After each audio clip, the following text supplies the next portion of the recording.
Hi, Stephen here from the Round Table, and welcome back to part two of albums that will be turning 40 in 2023. We'll start off the next batch of records with Styx. Kilroy Was Here. This came out February 22nd, 1983. This is a very diverse of albums. Some fans love it, some fans hate it. This actually put a wedge in the band. They didn't get together for 7 years after this. They really did not like this album. I know Tommy Shaw did not like the direction of this album, although Styx has never shied away from concept albums. The Grand Illusion and Paradise Theater are concept albums. This was another one. I think they just were tired of Dennis DeYoung taking the lead, and it was no longer a band, but it was the Dennis DeYoung show. So depending on who you believe, in Dennis DeYoung's case and Tommy Shaw's case, this was the album that kind of pushed the band apart, pulled the band apart. And like I said, they didn't get together for 7 years. I enjoyed the album when I first got it because it was my first Styx album. And, Domo Arigato. Well, sorry, it's Mr. Roboto, but, it's Domo Arigato, Mr. Roboto. I thought it was catchy. It's silly. Yes, it is. It's silly and catchy, but sometimes, what's wrong with that? I mean, they played it apparently on their tour and people loved it, but they didn't play it for many years. But it's a fun song, and there's like "Don't Let It End," which is a great track too. Not the best Styx album in their catalog, but it's fun. It's fine. It's a fine album. It doesn't beat Paradise Theater or Grand Illusion, but it is what it is. It's fine. Next up, February 28th, 1983, U2 War. This was basically the album, in my opinion, that kind of got. I noticed them with this. I mean, that's New Year's Day, Sunday Bloody Sunday, which are still staples in their live show today. Great album. I thought it was a great album. And it was a start to them coming into their own and really, it was the start of them becoming the great band that they are, right? 4 million units sold. They did something right with that.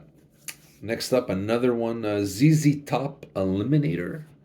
This is when ZZ Top went from that little band, the little blues band from Texas, and became the MTV icons. They had the beards, the car, the girls, and the spinning guitar. And she's got legs, and a great album. I like that album still. It's not as bluesy as some fans would want, and that's okay. It's still a good album. And look, 11 million units sold. Need I say more? 11 million purchases. Not all of them could be mistakes, right? Next up, we have David Bowie, Let's Dance. And I believe this came out on April 14th in 83. This is maybe not his most interesting album or artistic, but it was one of his most accessible albums for sure, with China Girl, Let's Dance, and Modern Love.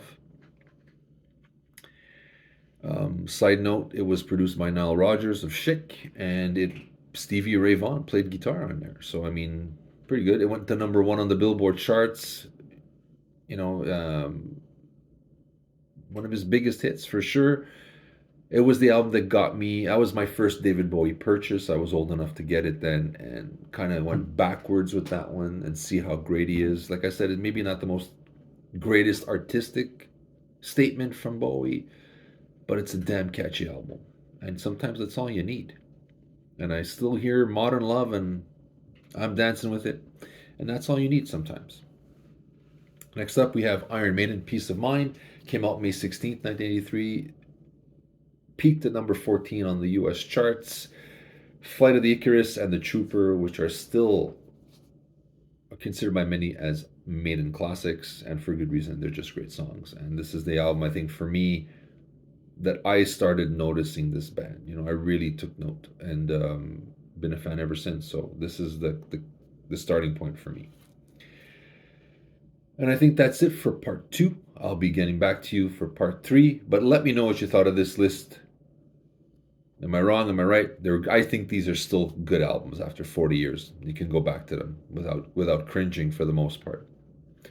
Let me know what you think. Hit the like button, subscribe. We'd love to hear from you. This is Stephen from the Round Table, wishing you the very best.